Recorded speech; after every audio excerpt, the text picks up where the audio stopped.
তো এইটা হচ্ছে শিবভূমি একদম মোড়, মানে এইটা হচ্ছে ভিআইপি রোডের যতনে মাগো তোমায় আদর করে, পান সুপারি দিয়ে তোমায় প্রণাম করি। রাজরাজেশ্বরী মাগো তুমি দিগম্বরী, ওরে ঢাক বাজা কাসর বাজা বেরে উলুধ্বনি, শঙ্খ বাজিয়ে মাগো তোমায় বরণ করি, মাগো তোমায় বরণ করি, মাগো তোমায় বরণ করি। হ্যালো বন্ধুরা, সবাইকে ওয়েলকাম একটা নতুন ব্লগে। তো এবারে দুর্গাপুজোর প্রস্তুতি দেখা দেখছি, এখন এলাম হচ্ছে শিবভূমির সামনে, মানে শিবভূমির সামনে বলতে সবে একদম শিবভূমির যে মোড়ের মাথা সেখানে এলাম। তো আজকে গিয়ে দেখাবো তোমাদের যে শিবভূমির প্যান্ডেল কতদূর এগিয়েছে। তো চলো এবছরের শিবভূমির থিম কী আছে সেগুলো তোমাদেরকে ডিটেলসে দেখাবো। তো একদম চলে এসেছি দেখো শিবভূমির একদম মোড়ে। আর এইগুলো আগের বছর যে ডিজনিল্যান্ডের মানে থিমটা হয়েছিল সেগুলোর স্ট্রাকচারগুলো রয়েছে। তো চলো আস্তে আস্তে যাই, ভেতরে যাই। তো এইটা হচ্ছে শিবভূমি বাস স্টপে, আর এই দিকের যে রোডটা দেখছো এই দিক দিয়ে ঢুকতে হতো শিবভূমির ভিতরে।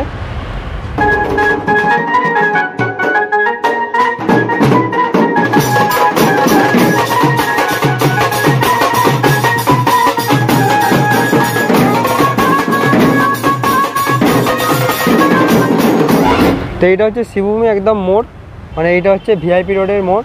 আর এইখান দিয়ে ঢুকলে তোমাদেরকে একদম টান টান শিবভূমির ভেতর পৌঁছাবে। তো দেখতে পাচ্ছ প্যান্ডেলের প্রস্তুতির জন্য বাঁশটা সব চলে এসছে। তো চলো আস্তে আস্তে ভেতরে যাই, ভেতরে গিয়ে দেখাবো যে প্যান্ডেলটা কতটা এগিয়েছে।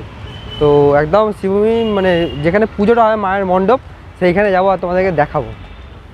তো একদম চলে এসেছি শিবভূমির যে স্পোর্টিং ক্লাবের ক্লাব ঘর, মানে যেটা ক্লাবের বিল্ডিং সেখানে চলে এসেছি। তো তোমাদেরকে দেখাই।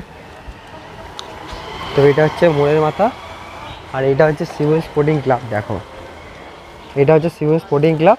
আর ওইখানে কিন্তু যে ফাঁকা জায়গাটা দেখছো তোমরা জানোই, আগেরবারও দেখিয়েছি তোমাদেরকে শিবভূমির যে পুজোটা হয়, মানে এটা হচ্ছে ক্লাব আর এটা হচ্ছে পুজো যেখানে হয় সেই জায়গাটা।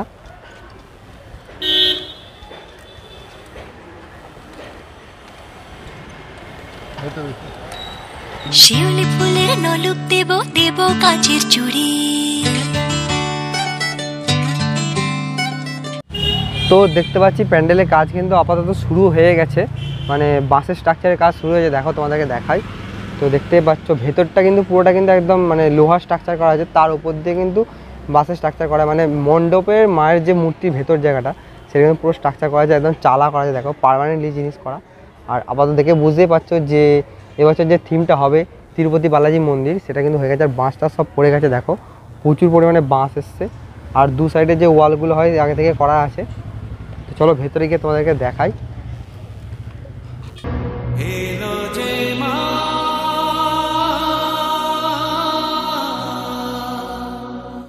তো রথযাত্রার দিন যে খুঁটি পুজো হয়েছিল সেটা তোমাদেরকে দেখাই। তো দেখতেই পাচ্ছ ওইখানে রথযাত্রার দিন যে খুঁটি পুজো হয়েছিল মায়ের, সেই খুঁটি পুজোর খুঁটিটা রয়েছে। আর এখানে দেখো স্ট্রাকচার পুরো তৈরি হচ্ছে। আর এইগুলো কিন্তু দেখতেই পাচ্ছ একদম সব লোহার থাম্বা, মানে এগুলো পুরো পার্মানেন্টভাবে করা আছে। আগের বছর ডিজনিল্যান্ডের যে উপরে যে ঝাড়বাতিটা ছিল সেটা এখনও লাগানো আছে, মানে এটা চেঞ্জ হয়ে যাবে পরে। তো দেখে বোঝা যাচ্ছে এই ওয়ালগুলো এখনও কিছু কিছু রয়েছে। আর পুরো দেখতে হচ্ছে পার্মানেন্ট কিন্তু একদম টিন দিয়ে একদম ঘেরা হয়েছে মায়ের এই জায়গাটা। তো এখান দিয়ে কিন্তু এন্ট্রি হয়, এখান দিয়ে সামনে দিয়ে এন্ট্রি হয়, দিয়ে তারপর ঠাকুর দেখে দু সাইড দিয়ে কিন্তু এক্সিট গেট থাকে, একটা এই সাইড দিয়ে থাকে আর একটা এই সাইড দিয়ে মায়ের পেছন দিয়ে বেরোতে হয়।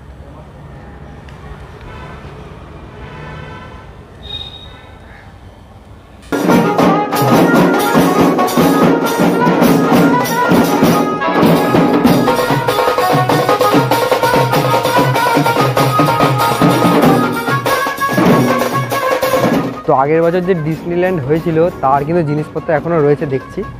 আর কি বলবো, মানে যেহেতু মানে পুরোপুরি পার্মানেন্ট স্ট্রাকচার করা আছে তাই জন্য তার উপর দিয়ে যা করা হয় প্রতিবার প্যান্ডেল করা হয়। তো ওই স্ট্রাকচারটা মেন, ওটা একদম কি বলবো, মানে আমাদের লোকাল যেমন অনেক বারোয়ারি থাকে সেরকম বারোয়ারি যেমন ঘর করা থাকে, তো এখানে কিন্তু মায়ের মন্দিরে ঘর নেই, টিনের স্ট্রাকচার করা আছে। তার বাইরে দিয়ে মন্দিরে মানে মণ্ডপটা প্রতিবার সাজানো হয়। তো এবারে কিন্তু তিরুপতি বালাজি মন্দিরের হাইটও কিন্তু অনেকটা হবে, যেহেতু এই মন্দিরটা দক্ষিণ ভারতের মন্দির, এটা নারায়ণ মন্দির, তো অনেকটাই বড় হবে। দেখেই বুঝতে পারছি এখন থেকে, মানে নর্মাল জাস্ট টিনের চালার অবধি হয়েছে, তারপরে কতটা হবে কিন্তু কোনো গ্যারেন্টি নেই। তো এখনও কিন্তু সেইভাবে জোর কদমে কাজ শুরু হয়নি, এখানে দেখে বুঝতেই পারছি, মানে এখন সবে বাঁশ বাঁধার কাজ চলছে।